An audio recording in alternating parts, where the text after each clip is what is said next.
Ok les gars, review du jour. Donc il y a une première question qui a été posée ici par, j'ai pas le pseudo, mais je suis en train d'étudier les ranges pré-flop et j'ai du mal à comprendre certaines ranges, pourquoi roi 5 suité est bon, roi 6 suité non. Et du coup Valentin a donné une réponse ici, mais qui n'est pas une réponse correcte, en fait c'est une réponse correcte techniquement, mais c'est pour ça qu'on garde ce chan seulement avec mes réponses, parce que moi ce que je préfère c'est comprendre la question et voir quel est le problème dans la question. Ici, le problème dans la question, c'est qu'on est concentré sur quelque chose qui n'est pas du tout important. C'est un sujet qui a déjà été traité, donc je vais pas revenir dessus. Mais du coup, pour ceux qui n'ont pas suivi ça, allez checker tous les looms et vous allez tomber sur ce passage justement où je traite l'importance, enfin la non-importance de passer du temps là-dessus à comprendre les petites différences, parce que c'est pas les petits écarts de V qui font que vous allez gagner du win rate sur les tables, mais c'est les gros exploits. C'est très important de mettre son focus. On a une énergie qui est limitée, on a une quantité de concentration qui est limitée. Si on a une concentration qui est diffuse sur des éléments qui sont non importants, on va simplement perdre du win rate et on va se retrouver à faire 10 blindes de l'heure, alors qu'on pourrait aller en faire 40 ou 50. Ensuite, Jérémy qui envoie une main. Est-ce qu'il y a mieux à faire dans ce spot? J'aimerais des questions plus focus, ça me permet encore une fois de mieux comprendre. Ok. Donc on ISO, on se fait 3 bêtes. Ok, c'est des ranges qui sont quand même assez strong, faut être précautionneux là-dessus. Vilain envoie en bêta 60. C'est un board qui est bien évolutif, ça peut beaucoup freiner l'action. C'est que des ranges fortes qui bêtent. Parce que pour bet en multi-way, c'est forcément des mains qui ont de l'équité. Dans tous les cas, sa range de 3 bêtes a forcément de l'équité. Ici, il faut forcément raise. Pensez à cacher les mains aussi pour pas que les autres soient résultat orientés quand ils voient les mains. Mais ici, on a très envie de raise. En fait, c'est un board qui est trop dynamique. Et c'est toujours des mains qui vont avoir de l'équité. Donc on a envie de mettre 140, 150. All-in, c'est trop cher. On va perdre trop de mains. Alors, même si je sais pas, lui, il a une main comme Dame-Valet ou Dame 10 suité, 10 et 9 suité, il va souvent call quand il va se prendre des 140, parce qu'il va avoir la sensation qu'il a les odds pour aller toucher double paire et brelan, et ses backdoor, alors qu'il les aura pas, au vu de notre main, donc on a vraiment envie d'aller mettre moins cher. Est-il possible d'avoir des range flop Zia que l'on importe genre sans su? En fait c'est une terrible idée. Damien il a mis le mieux en fait c'est de les construire soi-même. Et c'est complètement ça. On préfère largement construire nos ranges. On s'en fout d'avoir des ranges qui sont parfaites, c'est pas l'objectif. Moi quand je crée des ranges, elles sont pas parfaites, elles sont peut-être pas tant représentatives que ça de la réalité. Mais par contre c'est moi qui les crée, c'est mon thinking, je les affine.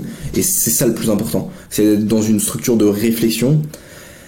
Donc vous pouvez vous inspirer d'exemples que je prends une game où je fais des ranges, mais le plus important ce sera de faire vos ranges à vous, parce que d'une place à l'autre ça va toujours changer, et au cours de la session contre chaque profil ça va également changer. Pourrions-nous avoir une liste de 10 ou 15 objectifs principaux dans la méthode RAO? Pas forcément exhaustif, mais c'est l'étape la plus difficile à tenir. Pour le coup il faut regarder les remnotes et les objectifs que je liste. Mais là, comme ça, de faire une liste... En fait, il faut toujours se poser les bonnes questions. C'est quoi l'objectif de ça? C'est quoi l'objectif d'avoir une liste? Et c'est quoi les pots? Là, c'est plutôt la question que tu devrais me poser, c'est... Dans cette main, j'arrive pas à comprendre c'est quoi l'objectif de tel play. Dans une main que t'as joué, par exemple, ou dans une main que j'ai joué, t'arrives pas à comprendre l'objectif de telle action. C'est plutôt ça que tu devrais m'envoyer. Parce que créer une liste pour créer des listes, créer des templates pour créer des templates, créer des raccourcis pour créer des raccourcis, si ça nous aide pas à réellement mieux performer, faire un meilleur win rate, c'est juste une perte de temps. Et il y a beaucoup de joueurs qui sont très bons pour ça, pour créer des listes, créer des trucs, et c'est vraiment une très mauvaise idée. Main de Sébastien. Spot un peu atypique, je suis un bébé, je vais déjà regarder le spot.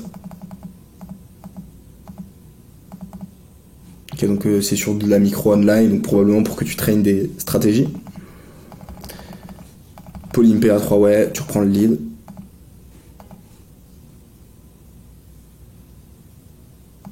Si tu envoies un bet small, ça va pas mal caper les ranges, je suis assez ok. Et on va plutôt avoir du check call ici, où souvent il y a beaucoup de draw qui miss, ça va beaucoup bluffer.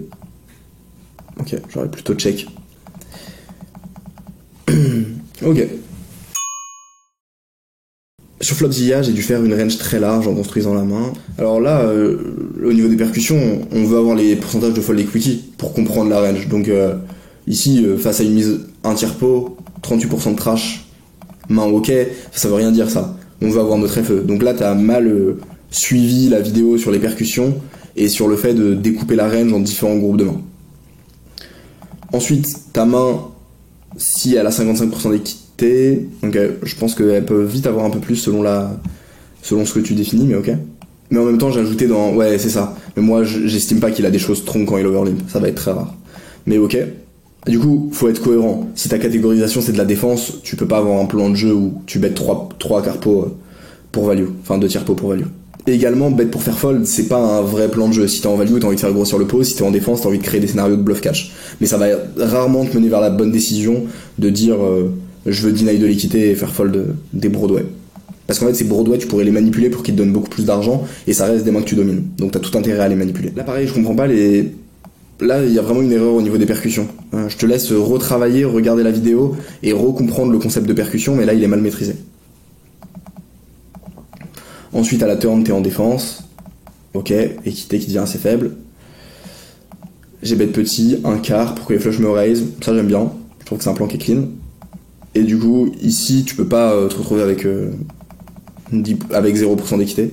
Donc je comprends pas comment est-ce que tu catégorises ton équité ici, parce qu'il y a tous les 10x inférieurs, enfin, il y a des doros qui bustent, il y a plein de mains qui bustent. Donc ici, c'est une mauvaise utilisation de flop-zero.